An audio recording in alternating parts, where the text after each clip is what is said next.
PTI के senior रहनुमा फवाद चौधरी साहब हमारे साथ मौजूद है। फवाद चौधरी साहब, पुरअमन एहतजाज है, प्रोटेस्ट रिकॉर्ड करने आए हैं, ये क्या मजाक हो रहा है यहाँ पे? आप लोग खुद देख सकते हैं जो मीडिया यहाँ पे है कि तकरीबन सिर्फ हमारे एमएनएज हैं जो भी पहुँच रहे हैं, और ये सिर्फ सेनेटर्स हैं जो यहाँ पे पहुँचे हैं। कोई इनके पास कोई जो है वो छड़ी भी नहीं है, और इन लोगों को इन्होंने यहाँ पे रोका है, इन लोगों को यहाँ पे जो है वो ख़राब किया गया है।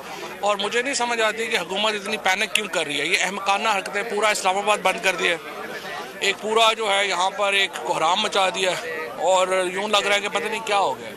टोटल 10, 15, 20 लोग हैं, और उसके एहतजाज और करना क्या है कि आपने प्रोटेस्ट रिकॉर्ड कराना है और आपने देना है, अपनी यादाश्त देनी है। हम समझते हैं ये कुआं नापाक है, जब तक इलेक्शन कमिश्नर और ये लोग नहीं निकलेंगे ये कुआं नापाक रहेगा। उसके लिए हम अपनी एफर्ट है वो जारी रखेंगे। साहब क्या कहेंगे, हुकूमत इतनी खौफजदा क्यों है, क्या वजूहत है, किस चीज़ से डर लग रहा है? उनको डर लग रहा है पाकिस्तान के लोगों से। इस वक्त वो लोगों से डरे हुए हैं, इलेक्शन में नहीं जाना चाहते कि इमरान खान जीत जाएगा, प्रोटेस्ट नहीं करने दे रहे कि पता नहीं लाखों लोग निकल आएंगे, डरे हुए हैं। जैसे एक चूहा जो है जब फंस जाता है ना, जैसे हम कहते हैं ना खिड़की में फंस जाना, ये खिड़की में फंस गए हैं, इनको समझ नहीं आ रहा निकलना कैसे है।